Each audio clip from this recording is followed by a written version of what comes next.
Welcome to my channel. Today, we're stepping into one of the most disturbing and twisted true crime cases of recent years.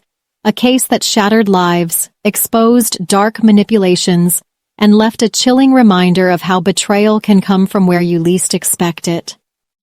Let me ask you, have you ever trusted someone so deeply that the thought of them harming you seemed impossible? Betsy Faria did, but that trust would cost her everything. Betsy Faria was a 42-year-old woman from Troy, Missouri, a wife, a mother, a friend. Diagnosed with terminal cancer, Betsy was facing what no one should have to face, the clock ticking down on her life. Despite her illness, she remained warm, loving, and hopeful. But on December 27, 2011, Betsy's story ended in a way no one saw coming. That evening, her husband, Russ Faria, returned home from a game night with friends, only to discover Betsy dead on their living room floor. She had been stabbed over 50 times. Russ, panicked and in shock, called 911. But soon, that panic turned into a nightmare of accusations. From the start, police zeroed in on Russ. He had the classic profile, the spouse, the last one to see her alive, and someone struggling emotionally. Despite having an alibi, verified by friends, store receipts, and even cell phone data, investigators were convinced Russ was the killer. A rush to judgment would soon lead to a wrongful conviction. Russ was arrested, charged, and eventually convicted of Betsy's murder. But behind the scenes, something far more sinister was at play. Someone else was weaving a web of deception. Enter Pam Hupp, Betsy's longtime friend. Pam was the last person to see Betsy alive that night. She had even driven Betsy home after a chemotherapy session. Just 4 days before Betsy's death, Pam had been named the sole beneficiary of Betsy's $150,000 life insurance policy, a startling move, considering Betsy's husband was no longer listed. Pam told investigators she was like a second mother to Betsy and wanted to keep the money safe for Betsy's daughters. But details just didn't add up. Pam's timeline was suspicious. Her phone records and statements shifted. Neighbors mentioned Pam lingering outside Betsy's home that night. Yet, the police largely brushed this off. The case against Russ unraveled after his conviction when new evidence emerged. A retrial was granted, and this time, Pam's inconsistencies couldn't be ignored. Russ was acquitted, but the damage was done. He had spent years behind bars for a crime he didn't commit. So, what about Pam? Years passed, and the shadows around Pam deepened.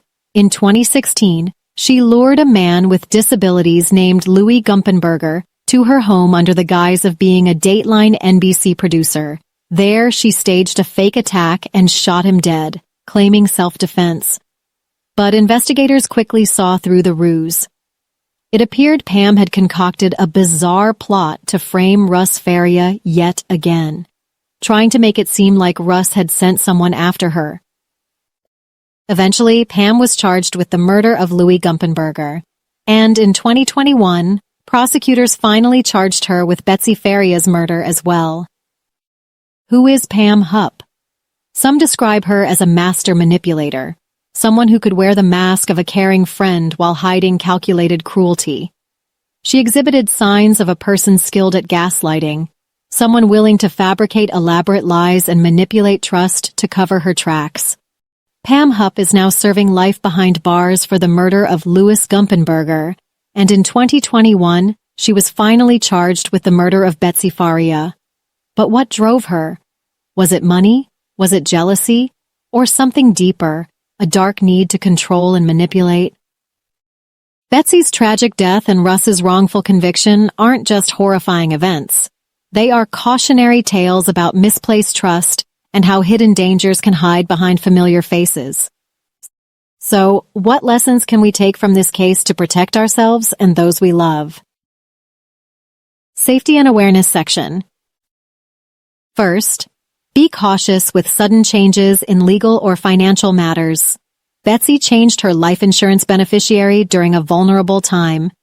If you or someone you care about is altering wills, policies, or major financial documents, involve a neutral third party or legal advisor. Transparency is key, and no one should ever pressure you into keeping such decisions private.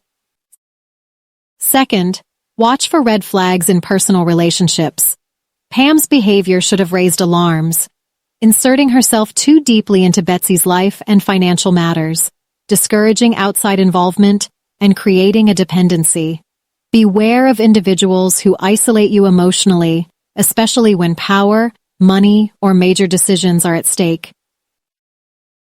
Third, document everything.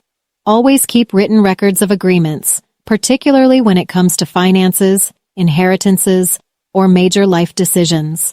Share copies with trusted people outside the situation to prevent manipulation. Fourth, diversify your trust circle. No matter how close someone is to you, it's important to have multiple confidants. This reduces the risk of being controlled or influenced by one person's hidden agenda. Fifth, protect yourself if you're in a vulnerable state, whether it's due to illness, emotional stress, or life changes. During these times, we tend to rely more heavily on those around us, but predators often take advantage of these moments. Keep communication open with multiple people and never make big legal or financial moves in isolation. Sixth, learn to recognize manipulation tactics. Gaslighting, playing the victim, shifting stories, all were present in Pam's actions. These tactics are common among those who seek to control others. Educating yourself on psychological manipulation can make you far less susceptible. Seventh, legal safety is crucial. If you ever find yourself under investigation, don't assume your innocence will protect you on its own. Betsy Faria learned this the hard way. Always consult an attorney before speaking to law enforcement. Eighth, enhance your home security. Pam lured a stranger into her home as part of a staged crime. Simple precautions like installing surveillance cameras, verifying visitors' identities, and using peepholes can make a difference. Ninth, trust your intuition. If something about a relationship feels off, even if it's a longtime friend, don't ignore it. Intuition is often your first line of defense against hidden threats. 10th, teach those you care about to set boundaries. Encourage loved ones to seek second opinions and involve more people in their big decisions. Empower them to spot unhealthy dynamics before it's too late. And 11th, beware of jealousy disguised as kindness. Some people wear a mask of concern while harboring envy beneath the surface. Pam presented herself as Betsy's protector, but her actions were rooted in greed and perhaps jealousy. Be cautious with people who seem overly eager to help, but subtly undermine your independence. A true friend will uplift you, not try to control you. Lastly, stay aware of your community. If you notice someone isolated or overly dependent on one person, check in on them. Your intervention might be the lifeline they need. Call to action. Stories like Betsy Faria's remind us that safety isn't just about locks and alarms. It's about being aware of the relationships we trust most. If you found this story insightful, please share this video with your friends, family, or anyone who could benefit from this vital information. Let's spread awareness and help others spot red flags before it's too late. Stay vigilant, stay safe, and as always, if you'd like to hear more stories like this, subscribe, and I'll see you next time.